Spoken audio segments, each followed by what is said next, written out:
Hello friend, आज हम पढ़ रहे हैं क्लास 7 की एनसीईआरटी का हमारा पर्यावरण, जिस पहले चैप्टर का हम अभ्यास और उसके थोड़े बहुत क्वेश्चन है वो करेंगे। पहले चैप्टर का नाम है परितंत्र का निर्माण। ठीक है, परितंत्र का निर्माण। पहला क्वेश्चन है, परितंत्र क्या होता है? परितंत्र किसे कहते हैं? परितंत्र वह तंत्र है जिसमें सभी जीवधारी आपस में मिलकर रहते हैं, अपना भोजन और आवास आदि बांटते हैं, उसको क्या कहते हैं? परितंत्र। ध्यान रखें, परितंत्र वो तंत्र है जिसमें सभी जीवधारी आपस में मिलकर रहते हैं, अपना भोजन और आवास आदि मिल बांट कर खाते हैं। जैसे कि हम लोग अपना भोजन आवाज़, जैसे पेड़ पौधे अपना भोजन बनाते हैं, उनके द्वारा भोजन बनाया हुआ हम लोग खा लेते हैं, तो उनके द्वारा क्या हुआ? भोजन को बांटना हुआ, तो वो भी किस परितंत्र का निर्माण करते हैं। दूसरा दिया हुआ है, प्राकृतिक पर्यावरण से आप क्या समझते हैं? ठीक है, तो इसको समझने का कोशिश करते हैं कि प्राकृतिक पर्यावरण क्या होता है। वे सभी वस्तुएं जो हमारे आसपास दिखाई देती है, वो सब किसमें सम्मिलित है? प्राकृतिक। ये समझिए कि प्राकृतिक पर्यावरण किसको कहते हैं? जो चीज़ हमें प्रकृति द्वारा उपहार स्वरूप मिला हुआ है, जैसे हवा, पानी, मिट्टी, ये सब हमको किसके द्वारा मिला हुआ है? मानव निर्मित नहीं ना है, ये सब क्या है? प्राकृति निर्मित। मतलब प्रकृति द्वारा जो दिया हुआ है वो होता है प्राकृति निर्मित होता है। तो देखिए, प्राकृतिक पर्यावरण से आप क्या समझते हैं? तो वे सभी वस्तु जो हमारे आसपास प्राकृति के रूप में उपलब्ध है, सम्मिलित है और सम्मिलित रूप से प्राकृतिक पर्यावरण का निर्माण करते हैं। वे सभी चीज़ जो हमारे आसपास दिखाई देती है, तो वो सब क्या हो जाएंगे? पर्यावरण। लेकिन जो प्राकृति के रूप में, प्राकृति के तरफ से हमें उपहार में स्वरूप मिला है, वो सब क्या कहलाएगा? प्राकृतिक पर्यावरण। पर्यावरण के प्रमुख घटक कौन कौन से हैं? इसका मतलब पर्यावरण कौन कौन के प्रकार के होते हैं। अभी हम लोग ने ऊपर पढ़ा कि प्राकृतिक पर्यावरण, ठीक है, लेकिन अभी हम पढ़ रहे हैं कि पर्यावरण आखिर कितने प्रकार के होते हैं। ये जब प्राकृतिक पर्यावरण है, तो कोई और भी पर्यावरण है क्या? तो पढ़ते हैं कि प्राकृतिक पर्यावरण के प्रमुख घटक कौन कौन से हैं। तो पर्यावरण के प्रमुख प्रकार होते हैं, प्रमुख घटक होते हैं, जैसे प्राकृतिक घटक, मानव घटक और है मानव के परस्पर क्रियाओं और उनकी गतिविधियाँ। 3 प्रकार के होते हैं। यहीं पे समझ लेते हैं कि प्राकृतिक घटक क्या होता है, मानव घटक क्या होता है, मानव की परस्पर क्रियाओं और उनकी गतिविधियों द्वारा जो है वो क्या होता है। तो प्राकृतिक पर्यावरण उसको कहते हैं, जैसे मैंने अभी पढ़ाया कि जो प्राकृतिक के स्वरूप मिला हुआ है वो सब क्या कहलाएगा? प्राकृतिक घटक। और मानव द्वारा जो निर्मित है, जैसे सड़क, पुल, ये सब क्या कहलाएंगे? मानवीय घटक। ये मानव द्वारा बनाए हुए हैं, तो मानवीय घटक। और अगला दिया हुआ है, मानव के परस्पर क्रियाओं और उनकी गतिविधियाँ। जैसे कि मानव, ढेर सारे जब मानव मिलते हैं तो क्या बनता है? समाज का निर्माण होता है। तो ये समाज किस प्रकार का हो जाएगा? तो ये हो जाएगा मानव के परस्पर क्रियाओं और उनकी गतिविधियाँ, ये सब इसमें आ जाएंगे। समाज का निर्माण, परिवार का निर्माण, ये सब किससे होता है? मानव द्वारा मिल के होता है। और जो मानव द्वारा बनाया रहता है वो होता है मानव पर्यावरण, मानवीय पर्यावरण। और जो प्रकृति द्वारा निर्मित है उसको क्या कहते हैं? प्राकृतिक निर्मित। तो इसका एक एक एग्जाम्पल लेते हैं कि ये प्राकृतिक घटक में कौन कौन से। प्राकृतिक में आ जाएंगे नदी, जल, नदी, हवा, पानी, ये सब किस में आ जाएंगे? प्राकृतिक में। मानव में आएंगे सड़क, पुल, रेलवे लाइन, ये सब क्या आ जाएगा? मानवीय पर्यावरण। और मानव परस्पर में समाज, परिवार आदि, ये सब किस में आ जाएंगे? मानव के परस्पर क्रियाओं और उनकी गतिविधियों में आ जाएंगे। अगला दिया हुआ है, देखिए यहाँ पे जस्ट नीचे दिया हुआ है कि मानव निर्मित पर्यावरण क्या होता है।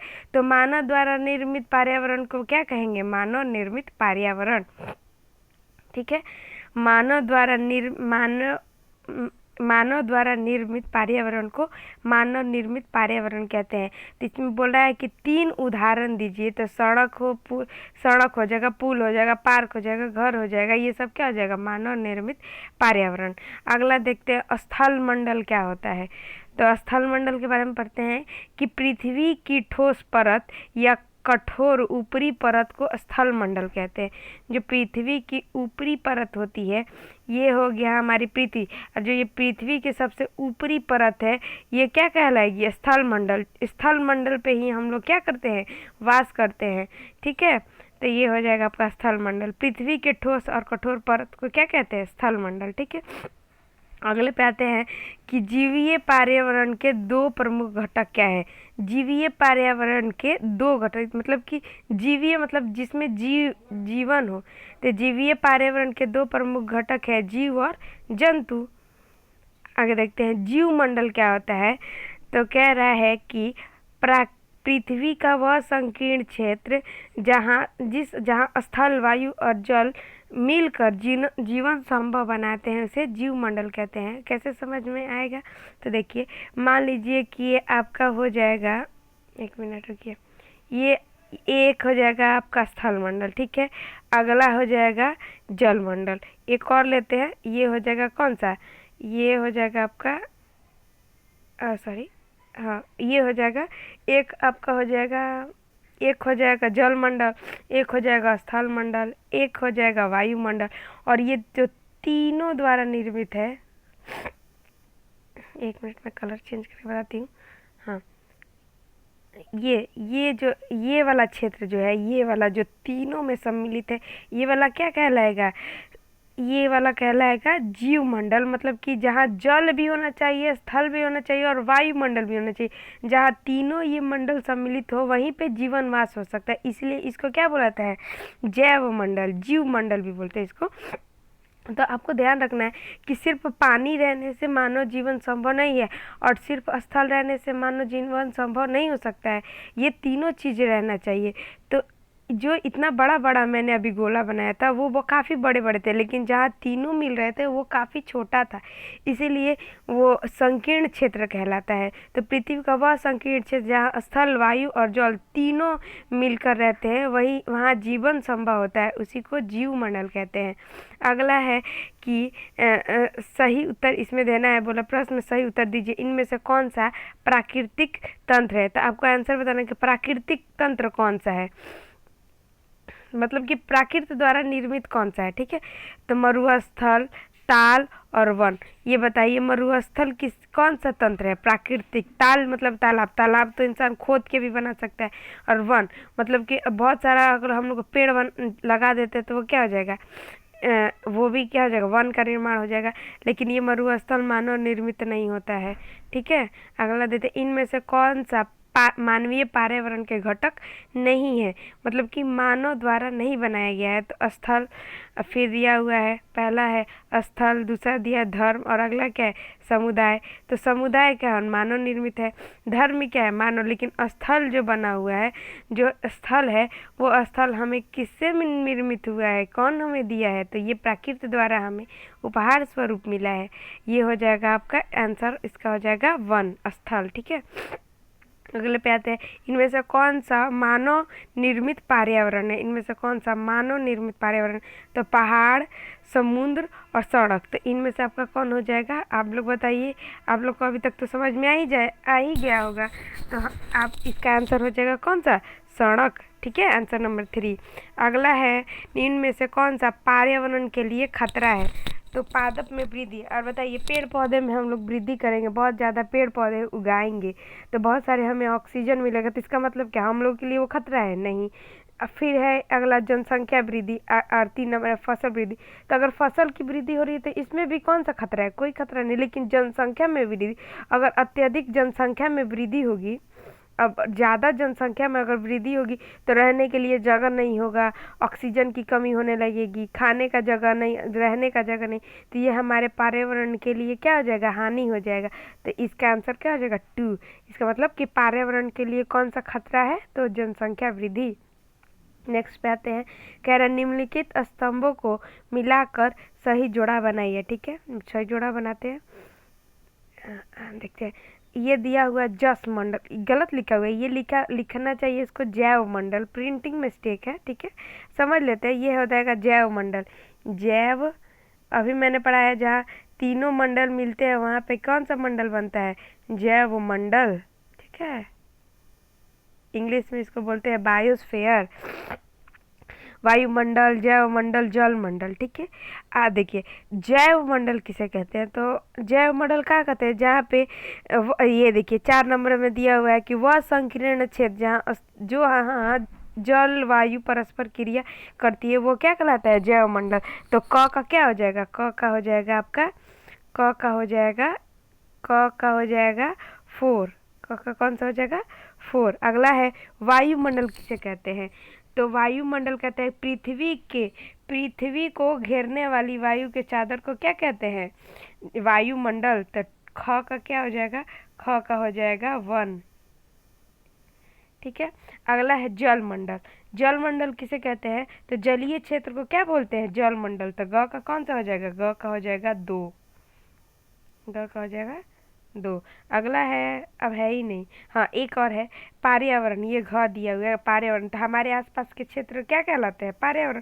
तो घ का कौन सा हो जाएगा 3। आप लोग इसे वापस पढ़ेंगे, आप लोग को समझ में आ जाएगा, बहुत इजी है। आगे बढ़ते हैं। कह रहा है कारण बताइए कि मानव अपने पर्यावरण में परिवर्तन करता है, मानव अपने पर्यावरण में परिवर्तन करता है।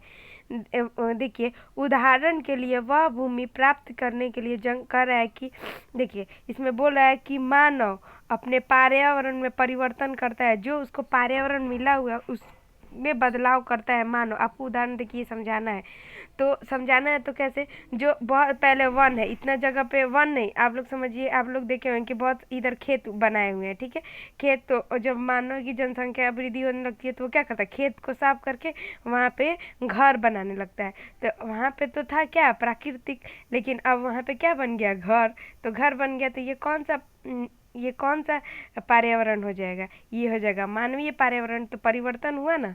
अगला है कि वह बिजली उत्पादन हेतु बांध बनाता है, जब बिजली उत्पादन के लिए बांध मतलब जब बहुत तेजी से नदियाँ आती है तो वहाँ पे उसको क्या कर दिया जाता है, रोक लगा दिया जाता है, मतलब वहाँ पे बांध बना दिया जाता है और उसी नदी के पानी को बहुत ऊपर से गिराया जाता है। जब ऊपर से गिरता है तो यहाँ से बिजली बनाने के लिए मशीन लगाया रहता है, जिससे बिजली का क्या होता है, उत्पादन। इसका मतलब कि जो नदियाँ प्रवाहित हो रही थी उसे रोक कर बिजली बनाने के लिए यूज में किया जा रहा है। तो ये एक और उदाहरण हो जाएगा। अगले पे आते हैं, कह रहा है पौधे एवं जीव जंतु एक दूसरे पर आश्रित है। तो कह रहा है पौधे और जीव जंतु एक दूसरे पर आश्रित है, कारण बताइए। तो कारण बताते हैं कि पहला है कि पेड़ जानवरों से सांस लेने के लिए ऑक्सीजन प्राप्त करते हैं। कर एक दूसरे पर आश्रित है कैसे, तो देखिए ये हो गया अपना पेड़, एक मिनट, हाँ ये हो जाएगा आपका पेड़। ठीक है, ये पेड़ हो गया, ये पेड़ हो गया आपका। तो ये क्या दे रहा है, हम लोग को देगा ये क्या, ऑक्सीजन। ठीक है, और लेगा क्या, कार्बन डाइऑक्साइड। ये लेगा क्या, CO2, और देगा क्या, ऑक्सीजन। इसका हम लोग को क्या चाहिए, हम लोग देते क्या है इसको हम लोग देते हैं क्या, कार्बन डाइऑक्साइड, लेकिन लेते क्या है, ऑक्सीजन। इसका मतलब हम दोनों एक दूसरे से क्या हुए, एक दूसरे पर निर्भर हुए, एक दूसरे पर आश्रित हुए। अगला है, ये पर्यावरण को स्वच्छ रखते हैं और जानवरों को जीवन प्रदान करते हैं। तो ये जो पेड़ पौधे हैं वो क्या करते हैं, पर्यावरण को स्वच्छ रखने में भी मदद करते हैं और जीवों को जीवन प्रदान करते हैं। अगला दिया हुआ कि मरे और सड़े गले जानवर पेड़ पौधे के विकास के लिए जैसे कि बहुत सारे जीव जंतु मर गए। ठीक है, तो उनके जो गला हुआ शरीर है, मरे हुए जानवर है, उनका शरीर गल के क्या हो जाएगा, गल जाएगा। तो वो क्या हो जाएगा, पेड़ पौधे के लिए ये बन जाएगा पोषक तत्व। पेड़ पौधे और इस पे उग के पेड़ पौधे अपना भोजन कर लेंगे, पेड़ पौधों को इससे अपना खाना भी हो गया। तो यही होता है, ये एक दूसरे से क्या हो गया, एक दूसरे पर आश्रित हो गए। अगला है पर्यावरण क्या है, ये अति उत्तर क्वेश्चन में दिया हुआ है कि मैंने आप लोग को बहुत अच्छा सा आंसर देना है। अतिरिक्त प्रश्न में अतिरिक्त प्रश्न दिया हुआ है इसके में। तो कह रहा है पर्यावरण क्या होता है, तो किसी भी जीवित प्राणी के चारों ओर पाए जाने वाले स्थल, लोग, वस्तु प्राकृतिक पर्यावरण कहलाते हैं। कह रहा है कि किसी भी जीवित प्राणी के चारों ओर रहने वाले लोग, पाए जाने वाले लोग, वस्तु एवं प्रकृति, सब ये सब क्या होते हैं, पर्यावरण। जो भी चीज़ आपको अपने अगल बगल दिखाई दे रही है वो सब क्या हो रहा है, पर्यावरण है। पेड़ क्या है, पर्यावरण है। हाँ, दूसरे मनुष्य क्या है, पर्यावरण है। सड़क क्या है, पर्यावरण है। घर क्या है, पर्यावरण है। तो ये सब जितने भी चीज़ें हैं ये सब क्या है, पर्यावरण है। अगला दिया है कि हमारा पर्यावरण क्यों बदल रहा है, या आखिर क्या कारण है कि हमारा पर्यावरण बदल रहा है। तो देखिए, मानव की आवश्यकता समय के साथ बदल रही है। मानव की आवश्यकता क्या हो रही है, समय के साथ बदल रही है। इन आवश्यकता को पूरा करने के लिए पर्यावरण को बदला जा रहा है। जैसे कि पहले मान लीजिए कि एक घर में मान लीजिए कि एक घर में पहले 2 लोग रहते थे, ठीक है। यहाँ पे सिर्फ 2 लोग रहते थे। अब इस घर में हो गए 10 लोग, ठीक है। जब इस घर में 10 हो गए तो इस घर में तो रहने के लिए जगह नहीं बचेगा। तो जब जगह नहीं बचेगा तो उन लोग क्या करेंगे, दूसरे घर का निर्माण करेंगे, उससे बड़ा घर का बनाएंगे। तो उसके अगल बगल के जो क्षेत्र है वो सब खेत दिया हुआ है, तो वो सबको क्या करेंगे, काट के उसके जगह घर बनाना शुरू करेंगे। तो जो प्राकृतिक पर्यावरण था उसका बदल के वहाँ पे क्या बन जाएगा, मानव निर्मित पर्यावरण। तो वो सब क्या करे, अपनी आवश्यकताओं के अनुसार वो सब क्या कर रहे हैं, बदल रहे हैं। सड़क के निर्माण कर रहे हैं तो सड़क बना रहे हैं, उसके अगल बगल पेड़ पौधा आ गया, रास्ते में अगर पेड़ आ रहा है तो उसको क्या किया जाता है, काट दिया जाता है। बहुत सारे आज के दिन सोफा बनाना है, पलंग बनाना है, लकड़ी का जितने भी चीज़ बनाने सब क्या लकड़ी की आवश्यकता होती है। तो पेड़ पौधे को काट कर लकड़ी बनाया जाता है, पेड़ पौधे को काट कर अपने आवश्यकता की सामानें बनाई जाती है। तो हम लोग प्राकृतिक पर्यावरण को क्या कर रहे हैं, उसको उसका रूप बदल दे रहे हैं। प्राकृतिक से हम लोग क्या बना रहे हैं, उसको मानव निर्मित। कह रहा है 2 पर्यावरण कौन कौन से है, तो 2 पर्यावरण है, प्राकृतिक पर्यावरण और मानवीय निर्मित पर्यावरण। आगे आते हैं, कह रहा है कि मानवीय पर्यावरण से आप क्या समझते हैं। तो मानवीय पर्यावरण में मानव की परस्पर क्रियाएं, उनकी गतिविधियां एवं उनके द्वारा बनाई गई रचनाएं सम्मिलित है। जो मानव द्वारा जो मानव द्वारा बनाया गया चीज़ रहेगा वो किस में आएगा, मानवीय पर्यावरण में। हम लोग कब से यही चीज़ समझते आ रहे हैं। तो हम अभी तक मैं आशा करती हूँ कि आप लोगों को समझ में आ गया होगा। आगे पढ़ते हैं कि प्राकृतिक पर्यावरण के घटक के कुछ उदाहरण दीजिए। तो प्राकृतिक पर्यावरण के घटक है स्थल मंडल, जैव मंडल, वायुमंडल, जल मंडल। ये सब क्या हो जाएंगे, प्राकृतिक पर्यावरण के कुछ घटक हो जाएंगे। आगे है प्रमुख स्थलाकृति का नाम बताइए, मतलब प्रमुख स्थलाकृति का नाम बताइए, ये कहाँ पाए जाते हैं। तो कह रहा है प्रमुख स्थलाकृति जैसे पहाड़। स्थलाकृति मतलब क्या, स्थल मंडल पे जो जो चीज़ पाए जाते हैं ना, जो स्थल पे आकृति पाए जाते हैं, हमारे स्थल पे किस किस प्रकार के आकृति पाए जाते हैं, वही सब का हम लोग को क्या बताना है, उसके बारे में बताना है, उसका नाम बताना। जैसे पहाड़ कहाँ होते हैं, स्थल पे ही होते हैं। हाँ, तो पहाड़ हो गए, पठार हो गए, मैदान हो गए, घाटी हो गई, ये सब क्या है, स्थलाकृति है। ये महाद्वीप और महासागर की सतह पर पाए जाते हैं। तो कुछ कुछ महासागर के अंदर भी पहाड़ होते हैं, ठीक है, आपको ये भी ध्यान रखना होगा। तो ये सब कहाँ पाए जाते हैं, महाद्वीपों और महासागरों के सतह पर पाए जाते हैं। अगला है जल मंडल से आप क्या समझते हैं। तो जल मंडल क्या होता है, तो नदियाँ, झील, समुद्र, महासागर आदि जैसी विभिन्न जलाशय सम्मिलित रूप से जल मंडल बनाती है। जितने भी पानी का क्षेत्र मिलेगा आपको, जैसे नदी, झील, समुद्र, महासागर आदि, ये सब चीज़ क्या बनाएंगी, सम्मिलित रूप से जलाशय का रूप देती है। तो ये सब क्या कराएगा, जल मंडल। वायुमंडल क्या है, तो पृथ्वी के चारों ओर फैली वायु की पतली परत क्या कहलाती है, वायुमंडल। आगे आते हैं, आगे है कि पर्यावरण के क्षेत्र बताइए। फिर वही कि पर्यावरण के क्षेत्र कौन कौन से है, तो यही स्थल मंडल, जल मंडल, वायुमंडल, जैव मंडल पर्यावरण के प्रमुख क्षेत्र हैं। आगे स्थल मंडल हमारे लिए किस प्रकार आवश्यक है। तो स्थल मंडल हमारे लिए निम्नलिखित कारणों से आवश्यक है। तो आप बताइए स्थल मंडल, आप अपने से सोचिए कि स्थल मंडल क्यों जरूरी है। स्थल मंडल रहेगा तभी तो हम घर बना पाएंगे, स्थल मंडल रहेगा तभी तो पेड़ पौधे उगेंगे। पेड़ पौधे कहाँ उगेंगे, तो ये दिया हुआ है कि यह हमें वन और पशुओं को चराने के लिए घास स्थल प्रदान करता है। तो हम लोग अपने जानवरों को कहाँ लेके जाएंगे, समुद्र के अंदर घास खिलाने ले जाएंगे, नहीं। ये हमें वन एवं पशुओं को चराने के लिए घास स्थल प्रदान करते हैं। ये कृषि और मानवीय बस्ती के लिए भूमि प्रदान करते हैं। ये खनिज संपदा का भी स्रोत है। तो आप लोग को पता होगा कि मिट्टी के पठार के अंदर खुदाई की जाती है तो वहाँ से बहुत सारे खनिज मिलते हैं। तो ये सब क्या करते हैं, खनिज संपदा का भी स्रोत है। ठीक है, तो इस चैप्टर में इतना ही। अगले चैप्टर का अगले वीडियो में करेंगे। Thank you.